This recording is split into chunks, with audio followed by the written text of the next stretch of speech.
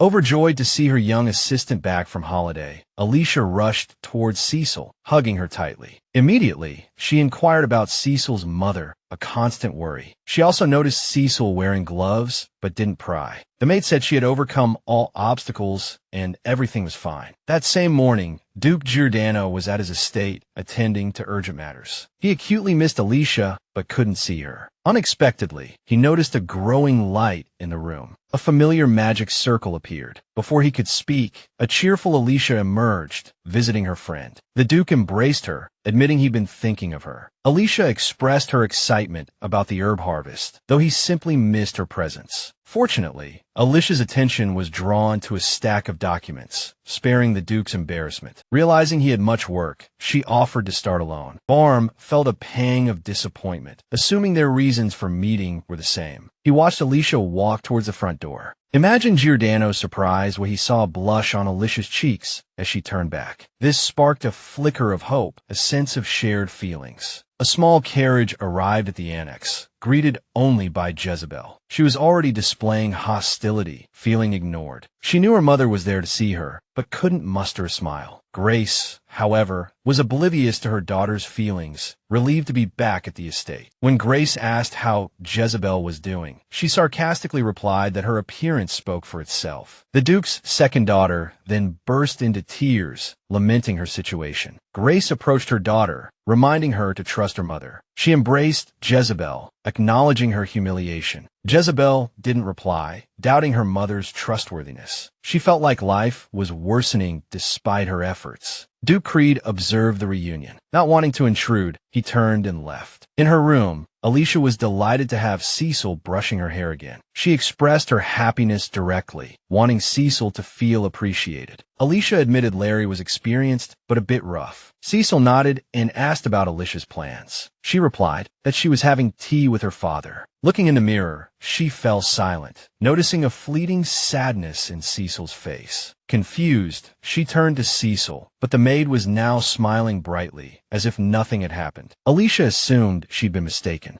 She finished preparing for tea when an assistant rushed in, too flustered to speak. Cecil immediately scolded the girl whose status didn't permit her to burst into the young lady's room like that. But Alicia herself calmly allowed the assistant to speak her mind. The maid was almost breathless from running so fast and couldn't gather her thoughts for a good while. Then, closing her eyes, she realized with dread that she had no choice but to speak. So the girl reported that after Grace's return, one of the maids fainted after tasting Alicia's food. However shocked the Saintess was by these events, she still had tea with her father afterward. However, the Duke quickly noticed that something seemed wrong with the young lady. Although she tried to smile, the man understood that the girl had every reason to behave this way, as her stepmother had finally returned after so many years. Alicia knew that her father would support her no matter what, so she didn't hide her emotions. The young lady confessed that she hadn't expected someone to suffer in her place, and even Duke Creed hadn't foreseen this. Therefore, Alicia decided to make significant adjustments to her diet so that the maids wouldn't be poisoned again. The Lord of the Manor hadn't expected his daughter to make such a decision, as it concerned her own safety. The Duke clenched his fists, saying that he had almost lost Alicia once for failing to protect her. The Saintess noticed her father's voice trembling, so she took his hand to help him calm down. Then, Alicia firmly stated that she would never die, otherwise Grace's plan would truly succeed. The man had never imagined that his daughter could come up with a plan that would allow him to ascertain his second wife's intentions. Suddenly, he confessed that whenever the girl did something like this, he always felt guilty. Alicia smiled in response, urging her father not to feel guilty for any of her actions. However, for some reason, Duke Creed firmly believed that he had to take responsibility for everything that happened around him. The gentleman explained that this was the only way he could protect his daughter and fulfill all her wishes. The girl was overjoyed to hear her father say this, as she had never received such care in her previous life. Suddenly, he added that he actually really wanted to destroy Duke Giordano's estate, but he knew the young lady would definitely stop him. Alicia smiled sweetly, understanding that all of her father's actions stemmed from his concern for her. At that moment, the Duke's second wife stood proudly in the room prepared for her in the annex. Hearing someone approaching, she turned and asked the maid what she wanted. It turned out that Grace had sought out Cecil, as she had a very important request for the lady. The girl was very frightened and worried, clenching her hands tightly before speaking. Then, the maid fell to her knees, begging Sephora not to poison her young lady. She promised to follow the plan strictly, which made Jezebel's mother burst into laughter. The woman roughly grabbed the assistant's face, forcing her to look directly at her, forbidding her from looking away. With a crazed look in her eyes, Grace questioned whether the assistant was planning to save money for her mother's treatment again. Sephora also asked how she could trust her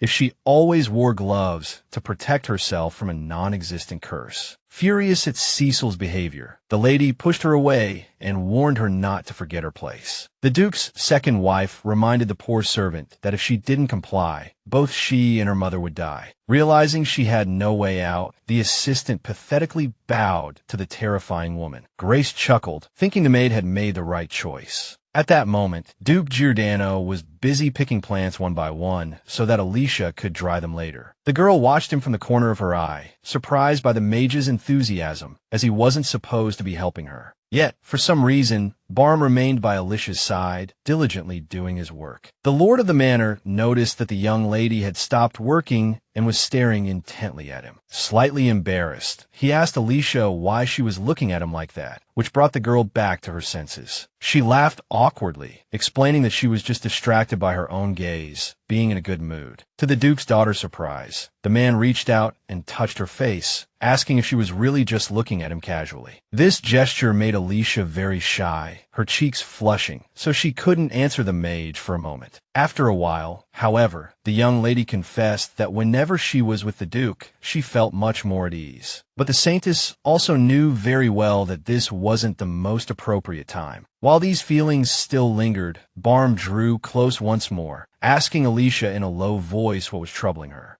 Duke Giordano, knowing his eyes were rarely deceived, watched the changing emotions on his friend's face. He reassured her once again that he was entirely on her side, a statement that brought her considerable comfort. Until this moment, Alicia had faced her problems alone. Now, with Barm's support, she finally decided to ask for his help. He replied that this was precisely what he had been hoping for. Early the next morning, Alicia awoke and immediately invited her maid in upon hearing a knock at the door. Cecil hurried into the room. Though visibly agitated, she solicitously inquired whether Alicia had slept well. Alicia smiled and replied that she had slept soundly, as always, in this room and in this bed. Cecil, consumed by a mixture of embarrassment and fear over what she was about to do, managed a strained smile, her hands clasped tightly behind her back, concealing the magically marked hand. She offered to help Alicia dress for the day. Meanwhile, at Duke Giordano's estate, the Duke instructed Lecce to gather herbs while he was away, a request that surprised the knight. The Duke explained that he would first visit the imperial palace and then proceed to Duke Creed's estate. Unable to bear Barm leaving like this, Lecce approached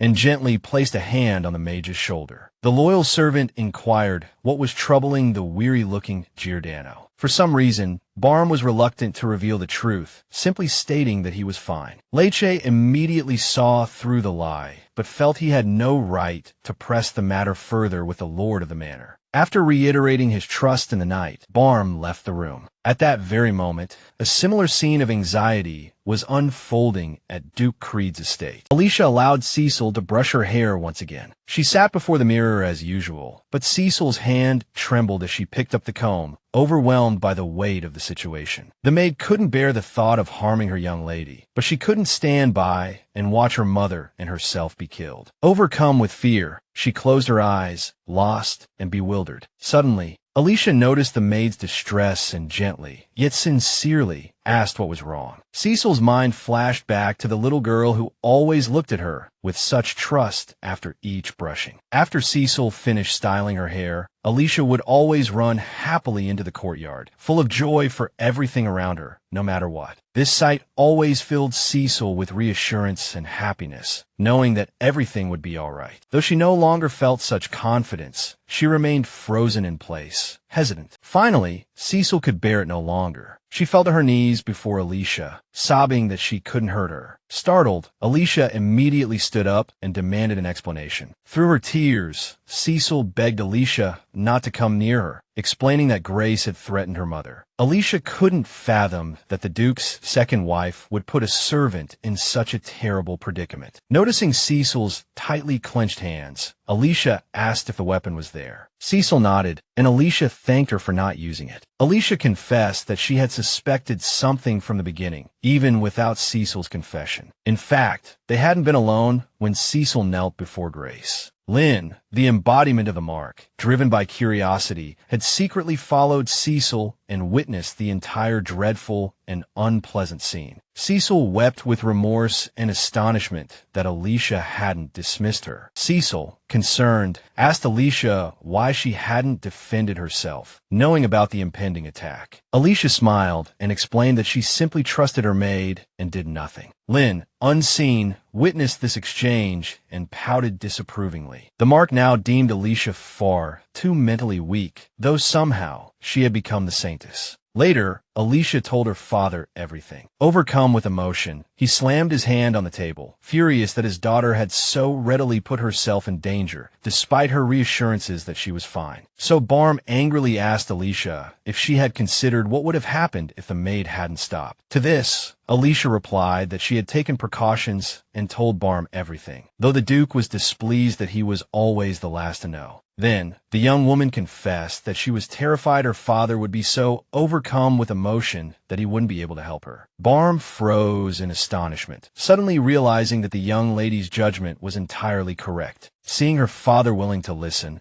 Alicia recounted how Cecil had cared for her in the past, before she and the Duke had established a connection. During that serious illness, it was the maid who had tirelessly cared for the young miss. Because of this, Alicia asked her father to trust her, as she wanted to protect those who cared for her. The lord of the manor sighed heavily, but finally closed his eyes and gave his daughter complete freedom to act. However, he still requested to be informed promptly next time, not last. Hearing this, Alicia smiled and agreed that if a similar situation arose again, she would inform him immediately. Suddenly, she remembered that Duke Giordano would be arriving soon, which surprised Barm. The reason she hadn't mentioned it before was because she wasn't quite sure about this guest. However, she soon successfully went out to greet her friend who had arrived on time. With a happy smile on his face, the young man said he had completed all his plans and was finally free. They walked down the hallway, casually chatting about what had been accomplished. Just then, the mage suddenly looked toward the door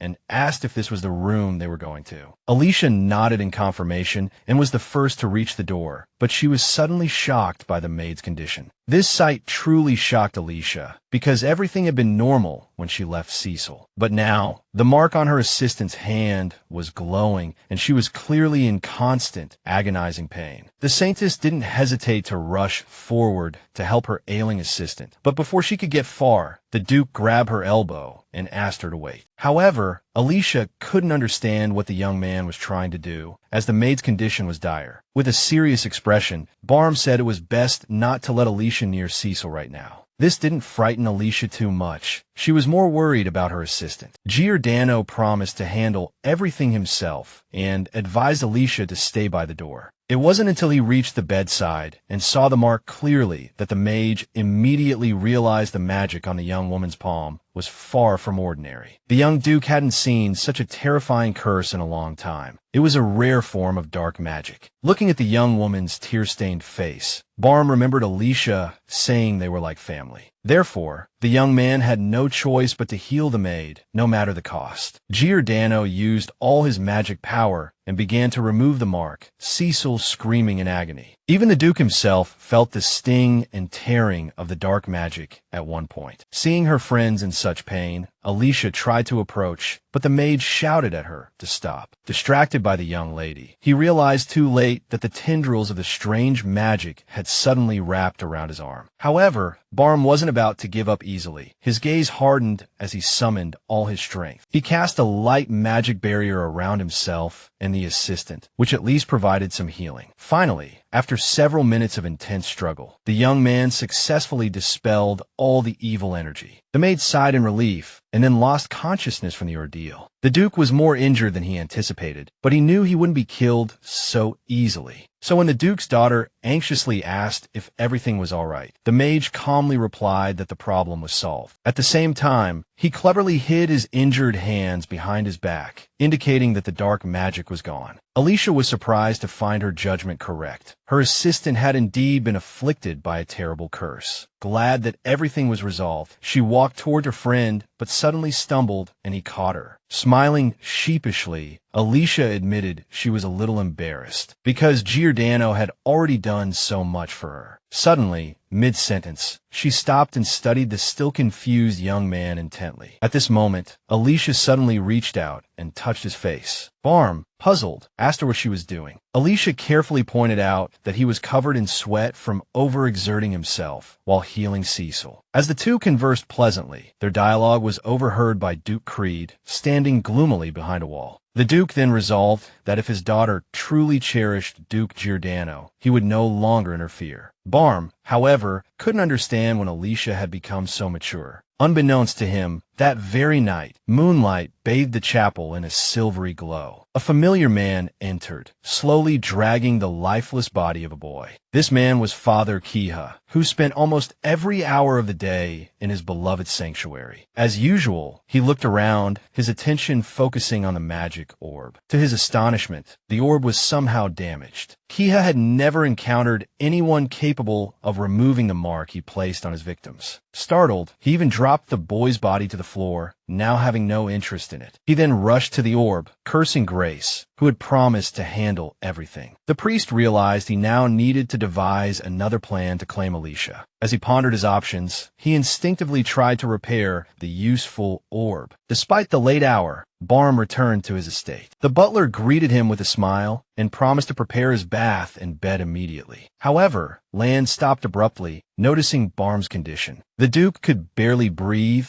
or walk properly, clearly affected by dark magic. The assistant wanted to help the mage, but Barm told the servant to forget what he had seen. Barm then changed the subject, and the butler had no choice but to report on the preparation of the herbs. Land, however, didn't give up easily. He watched his master's retreating figure and asked if he was truly all right and needed assistance. The Duke replied that he only needed rest, despite barely being able to stand. The assistant didn't inquire further, lest he inadvertently anger his master. The boy only felt that Barm was becoming more and more like an ordinary person lately. That same night, Grace, filled with anxiety, arrived at the chapel to see her ally, uninvited. Kiha immediately expressed his displeasure at the woman's capricious behavior, but Grace had too many unanswered questions to ignore any longer. Before even entering the chapel, she shouted that she would not stand idly by while things went wrong. Kiha calmly asked the Duke's second wife to lower her voice and stop cursing him. He reminded Grace that everything was her fault, which greatly displeased her. So the priest declared that she just needed to wait patiently, and he would handle everything himself. Grace, displeased, asked if he would reveal his plan. Kiha simply sneered. The priest then repeated his previous statement, emphasizing that her role was to quietly await his commands. After their conversation, the priest silently entered the chapel without inviting his ally to join him. Grace was extremely dissatisfied with this, as she felt a vague sense of unease. Although Grace obediently turned to leave, she couldn't shake the feeling that Kiha was merely using her and her daughter. However, Grace had already prepared her own plan for this, and she sneered. The Duke of Creed's second wife was not one to be trifled with, and she was determined to prove it. The next morning, the maids gathered at the door of Cecil's bedroom. Alicia, extremely anxious, hadn't left the maid's side, waiting for her to awaken. Suddenly, the girl made a faint sound, and Alicia immediately realized she was waking up. Sure enough, a few seconds later, Cecil slowly opened her eyes, still weak. One can imagine the maid's surprise at seeing Alicia's face first. Alicia leaned over her, overjoyed that her assistant had finally regained consciousness, and solicitously inquired about her condition. Cecil immediately sat up, assuring her that she felt no pain, then worriedly asked about Alicia's well-being. Alicia then comforted Cecil, telling her they had all been miraculously saved thanks to Duke Giordano. Gently holding the maid's hand, she reassured her that her family was now completely safe. Already grateful for Alicia's help, Cecil was moved to tears again by these words. Alicia advised her to come to her immediately next time something like this happened, and not to try to handle it alone. Through her tears, Cecil asked when Alicia had become so mature and wise. Alicia didn't answer, but gently and comfortingly stroked the back of the sobbing girl. The saintess thought again about how much she wished she could protect her people herself, but she wasn't alone at the estate now, so Alicia felt there was nothing wrong with asking for help. A few hours later, the maids had a new opportunity for gossip, and naturally, they didn't miss it. In fact, Duke Creed continued to dine on time, remaining calm and receiving no correspondence. Suddenly, Duke Giordano himself appeared for a visit without any warning, and with no intention of leaving. The mage casually mentioned that Barm seemed somewhat dissatisfied, though he himself was well aware of having violated all etiquette. In reality, the man was worried that the lady who had suddenly reappeared might temporarily take his daughter away. Only then did Barm confess that he had come specifically to see Duke Creed today, because he had something to discuss. The young gentleman was extremely troubled. Ever since the mark on Cecil's hand had been removed, he had been tormented by nightmares. Duke Giordano couldn't understand this at all, and could only look at his own hands in confusion. Since the visiting mage hadn't spoken, Alicia's father waited patiently. However, after a while, he began to worry that something serious might be happening. A few minutes later, Barm threw a paper onto the table, saying he had brought important information. Barm hadn't expected his ally, who usually reported everything directly to the Emperor, to suddenly share news with him. At that moment, a servant knocked, announcing that Alicia was ready. Barm immediately rose, as he didn't want to see her right then. Before leaving, he said that Duke Creed would understand everything after reading the letter. The Duke nodded solemnly, then for some reason told the mage to take good care of his daughter. Just as Duke Giordano stepped out the door, he ran into Alicia, who was approaching the study. Barm was clearly surprised by this, as according to his calculations, he should have left earlier. Alicia, elegantly dressed, said she urgently needed to speak with both gentlemen. Seeing this, Barm completely lost his composure, his cheeks flushing red. In truth, he couldn't admit to Alicia that he was so flustered because her beauty had captivated him. Barm quickly changed the subject, suggesting a walk, claiming the Duke had already agreed. Alicia expressed doubt. In reality, Barm had no time for a walk with Alicia right now, as he was preoccupied with the letter. After reading it, the Duke was furious, crumpling the letter in his hand. It mentioned someone who needed his daughter. Meanwhile, Alicia and Barm had already walked into the city, a place Alicia hadn't visited in a long time. Duke Creed's daughter almost immediately noticed the surprised whispers of the people around them. This was because few people ever saw Duke Giordano, especially in Alicia's company. A few minutes later, Alicia realized there were significantly more people around them than before. The mage came to the same conclusion, as the surrounding nobles were now openly staring at them. The saintess remembered that this attention had begun the moment they stepped out of the carriage. Seeing Giordano's satisfied smile, Alicia guessed he knew this would happen. Just in case, she decided to ask why the mage wasn't wearing his favorite cloak for the first time today. The gentleman replied that a man escorting a beautiful lady shouldn't wear anything suspicious. He even asked, with a smile in his eyes, if he looked better suited for Alicia this way. Flustered by the mage's words, Alicia readily agreed with everything he said. They walked a little further when Barm suddenly reminded her that although he was by her side, many people were watching her. Alicia simply smiled, as she didn't find the situation to be a big deal. Then, with a smile, she reminded everyone that they would soon arrive at the shops. Bowen smiled back, saying that he would never disobey her in such a situation. Just then, Duke Creed's aide reported that his daughter and the mage had arrived at the clothing store. A glint flashed in Barm's eyes. He ordered them to continue monitoring, try not to miss any details. Camille still decided to ask why surveillance was necessary, since Bowen was already in excellent guard. Hearing the slightly overprotective implication, the man immediately jumped up from his seat and protested loudly. The knight quickly apologized, and the Duke calmed down, showing him a note from Duke Giordano. The note stated that the dark shadows that attacked them in the forest belonged to the temple. At this point, the girl's father was still unsure whether these mages acted spontaneously or under Grace's direction. So, as a precaution, he burned the paper and told Camille to strengthen the protection around his daughter. Barm even allowed the knights to act on their own discretion if they found anything suspicious. Furthermore, Duke Creed wouldn't even mind killing one of their enemies to protect his daughter. Just then, Jezebel appeared at a tea party, and everyone immediately began discussing her outdated clothes. Finally, unable to bear it any longer, she asked if everyone had come here specifically to gossip about her, rather than to drink tea. The nobles immediately denied it, as they couldn't openly accuse anyone. This made Jezebel realize that these girls stubbornly refused to talk about their usual topics in front of her. At that moment, one lady mentioned seeing Duke Barnaby in town today, walking with a certain young lady without covering his face. After saying this, she seemed to forget who else was at the table and directly stated that the girl was Alicia. Jezebel was furious to hear about her disliked sister's new accomplishment, but she didn't lose her temper publicly, only smiling and saying that everyone's conversation was very interesting. Then, Grace's daughter specifically asked the surrounding girls to tell her everything they already knew. As Jezebel sat down to drink her tea, Alicia was happily strolling with Duke Giordano. The Duke was delighted to see Alicia in such a good mood. Then, realizing it was getting late, Alicia asked if they should head back. But the mage mysteriously said they still had one very important thing to do, which would be finished quickly. Alicia urged him to hurry so her father wouldn't worry, and the Duke casually took her hand. He then said that her father probably already knew she was perfectly fine. Suddenly remembering something, Barm quickly used magic to grab Alicia, telling her not to be afraid. As a result, the two quickly disappeared from the middle of the square, startling those around them. The knights who were monitoring Alicia from the rooftops were panicked, unsure how to report to Duke Barm. Suddenly, one of them spoke up,